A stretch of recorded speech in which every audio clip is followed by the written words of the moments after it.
नमस्कार, आशा लता की रसोई में आपका दिल से स्वागत है। आज मैं आपके लिए एकदम नए तरीके की, एकदम खिली खिली सी, कलरफुल और डाइजेशन के लिए एकदम परफेक्ट ऐसी साबूदाने की खिचड़ी लाई हूँ। आप तो व्रत में साबूदाने की खिचड़ी हमेशा खाते हो, लेकिन बहुत लोगों की फरियाद होती है कि साबूदाने की खिचड़ी खाने के बाद पेट में गड़बड़ती है, हजम नहीं होती। इसीलिए उसमें व्रत में खाने जाने वाली एक ऐसी सीक्रेट चीज डालेंगे जिससे खिचड़ी हमें तुरंत हजम हो जाएगी और हमारा हजमा भी ठीक रहेगा और आप साबूदाने की खिचड़ी खाने का मजा उठा सकोगे। इतना ही नहीं, मेरे नए तरीके से साबूदाने की खिचड़ी आप बनाओगे ना तो आप व्रत में ही नहीं, रोज नाश्ते में भी खाओगी। इतनी टेस्टी और हेल्दी बनती है। इसीलिए वीडियो लास्ट तक देखना और मेरे चैनल को अब तक सब्सक्राइब नहीं किया हो तो सब्सक्राइब कर दीजिएगा। रेसिपी पसंद आए तो लाइक और शेयर जरूर कीजिएगा। चलो तो फिर रेसिपी स्टार्ट करते हैं बिना देरी किए। नए तरीके से साबूदाने बनाने के लिए ऐसी तैयारी पहले से ही करके रखनी पड़ती है, तभी वो 10 मिनट में एकदम नए तरीके से बनते हैं, एकदम यूनिक साबूदाने बनते हैं। इसके लिए मैंने आपको दिखाई 1 कटोरी भर के साबूदाने सुबह 9 बजे भिगोने के लिए डाली थी और 1 बजे मैं आपको ये दिखा रही हूँ। साबूदाने फूल के एकदम नरम हो गए हैं और फूलने के बाद वो 2 से 3 गुना बढ़ गए हैं। ये साबूदाने मैं 3 से 4 लोगों के लिए बना रही हूँ। सबसे पहले मूंगफली को मैंने सेक के उसके छिलके निकालकर मिक्सी में एकदम दरदरा पीस लिया है। देखो, कुछ मूंगफली के सिर्फ 2 टुकड़े हुए हैं, कुछ को बड़े बड़े टुकड़े हुए हैं और कुछ एकदम पीस गई है। इस तरह से मैंने उसको पीसा है।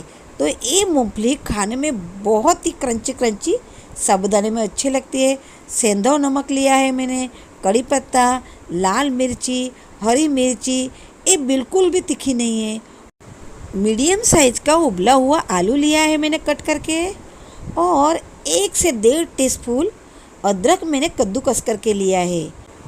आधे टीस्पून जीरा लिया है। आप इसमें से जो चीज़ें नहीं खाते हो वो स्किप कर सकते हो। मैं व्रत में ये सारी चीज़ें खाती हूँ, इसलिए लिए है। मैंने लेमन जूस नहीं लिया है क्योंकि साबूदाने की खिचड़ी मैं दही के साथ सर्व करने वाली हूँ। आपको साबूदाने की खिचड़ी में अगर लेमन का जूस पसंद हो तो ज़रूर से ऐड कीजिएगा। ये सारी चीज़ें आप आपके पसंद के अनुसार कम ज़्यादा कर सकते हो। मूंगफली मैंने जिस कटोरी से मैंने साबूदाना लिया है ना, उसी कटोरी से आधी कटोरी मूंगफली मैंने ली है। ये ध्यान रखेगा, 1 कटोरी साबूदाना के लिए आधी कटोरी मूंगफली। अब गैस की तरफ प्रस्थान करेंगे। 10 ही मिनट में आपको मैं साबूदाना बना के दिखाती हूँ। अब गैस को ऑन कर देंगे, उस पर कढ़ाई रखेंगे। कढ़ाई में मैंने 2 से 3 टीस्पून मूंगफली का तेल डाला है। आप जो खाते हो वो तेल डाल सकते हो और आपको जितना पसंद हो उतना तेल डाल सकते हो। तेल गर्म हो गया है तो गैस को स्लो तो मीडियम कर देंगे, नहीं तो मसाले जल जाएंगे। तेल में आधी टीस्पून जीरा डालेंगे। जीरा आप खाते हो तो ही डालिएगा, नहीं तो स्किप भी कर सकते हो। जीरे को अच्छे से चटकने देंगे। अब 1 से 2 टीस्पून हमने जो अदरक छीन के रखा था उसको अभी ऐड कर देंगे। उसको तेल में अच्छे से फ्राई कर देंगे। साबूदाना पचने में भारी होता है, बहुत से लोगों के पेट में गड़बड़ हो जाती है, इसलिए उसमें अदरक डालने से साबूदाना सुपाच्य हो जाते हैं, जल्दी से हजम हो जाते हैं। अब उसमें हम ढेर सारा करी पत्ता डालेंगे, लाल मिर्च डाल देंगे और हरी मिर्च भी डाल देंगे और ये सारे तड़के को अच्छे से फ्राई होने देंगे। देखो, लाल मिर्च और हरी मिर्च एकदम कम तीखी वाली है, लेकिन वो साबूदाना का टेक्सचर में 4 चांद लगा देगा। तड़का फ्राई हो रहा है, उतने में हम दूसरी तैयारी कर लेंगे। दरदरा पिसा हुआ मूंगफली साबूदाने में डाल देंगे। स्वाद अनुसार नमक डाल देंगे। हरे धनी के कुने कुने डंठल हमने काट के रखे थे, वो डाल देंगे। इसी वक्त आपको जो भी डालना है वो इसी वक्त डालिएगा। आप देखिएगा उसमें ये सारी चीज़ें मिक्स कर दोगे ना, तो ये साबूदाना जब आप फ्राई करोगे तो एकदम खिला खिला सा बनेगा और एकदम टेस्टी बनेगा। एक बाजू तड़का भी अच्छे से फ्राई हो रहा है, उसमें उसी के भाग का थोड़ा सा नमक डाल देंगे। नमक हम उपवास है इसलिए सेंधव नमक डालना है। सारी चीज़ें साबूदाने में अच्छे से मिक्स कर लीजिएगा और चख के देखिएगा नमक बराबर है या नहीं। अब उसमें हम उबले हुए आलू डालेंगे। आपने देखा होगा साबूदाने में सारी चीज़ें मैंने अच्छे से मिक्स कर ली, उसके बाद ही मैंने आलू डाले क्योंकि आलू में नमक डाला है। तड़का अच्छे से फ्राई हो गया है। इसी स्टेज पर हम उसमें अब साबूदाने डाल देंगे। आप अब रेसिपी एकदम ध्यान से देखिएगा कि साबूदाने में खिले खिले कैसे बनाती हूँ। साबूदाने को हम कलछी से नहीं लेकिन कढ़ाई पकड़कर उछाल उछाल कर मिक्स करेंगे। हम उसको ज़रा भी कलछी नहीं लगाएंगे। अगर साबूदाने को कलछी लगाओगे तो साबूदाने टूटते हैं, फिर वो चिपचिपे से या तो एक दूसरे में चिप जाते हैं। इसीलिए ये स्टिक ध्यान रखिएगा। गैस स्लो टू मीडियम रखना है और उसी पर ही साबूदाने को होने देना है। साबूदाने को जब भी आप मिक्स करना हो ना, तब कढ़ाई पकड़ के उछल उछल के ही उसको मिक्स करना है और ध्यान रखना है थोड़ी थोड़ी देर में उसको उछालना है, नहीं तो ये नीचे भी चिपक जाएंगे और साबूदाने जल जाएंगे। और आपको तो पता ही होगा कि साबूदाने जले हुए अच्छे नहीं लगते। देखो फ्रेंड्स, आपसे मेरी प्यारी सी रिक्वेस्ट है, अगर अब तक मेरे चैनल को आपने सब्सक्राइब नहीं किया हो तो सब्सक्राइब कर दीजिएगा प्लीज़। किसी का वेट कर रहे हो, और एक लाइक भी कर दीजिएगा।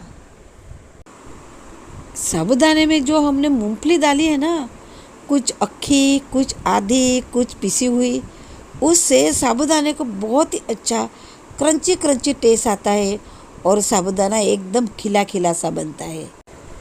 रात को मैंने दही बनाने के लिए रखा था और सुबह 7 बजे ही मैंने उसको फ्रिज में रख दिया था।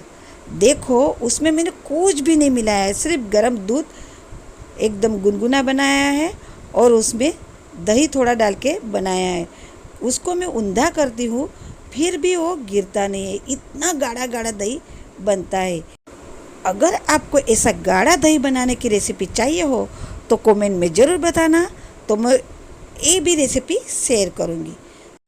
देखो कितना गाढ़ा है, ज़रा भी उसमें पानी नहीं है।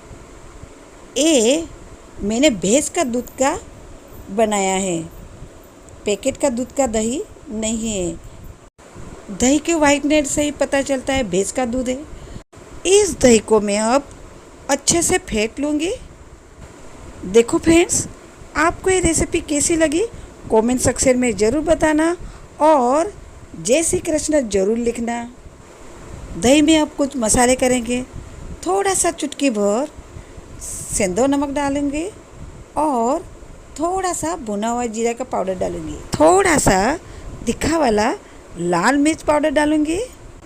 हल्का सा मीठापन के लिए चीनी का पाउडर डालूंगी। आप आपके स्वाद के अनुसार चीनी का पाउडर डाल सकते हो। आपको जितना मीठा पसंद हो उतना डाल दिएगा और अच्छे से मिक्स कर दीजिएगा। थोड़ा सा हरा धनिया भी ट्रिंकल कर देंगे।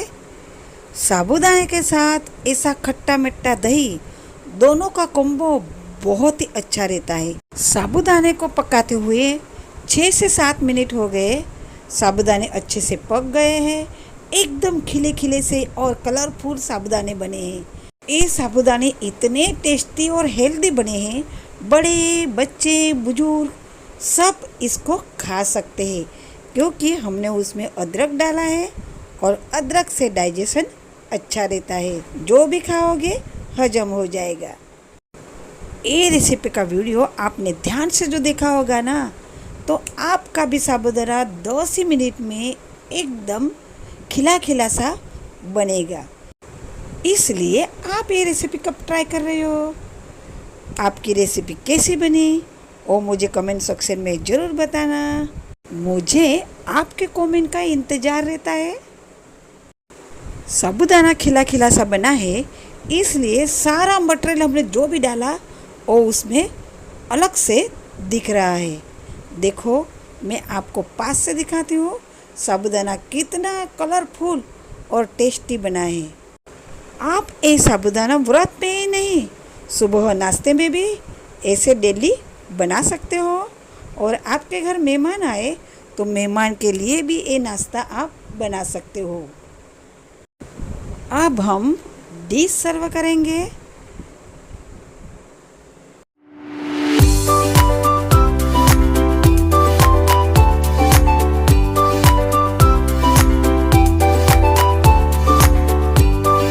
अगले नई रेसिपी में मुलाकात होगी। तब तक के लिए खाते रहिए, एंजॉय करते रहिए। जय श्री कृष्ण।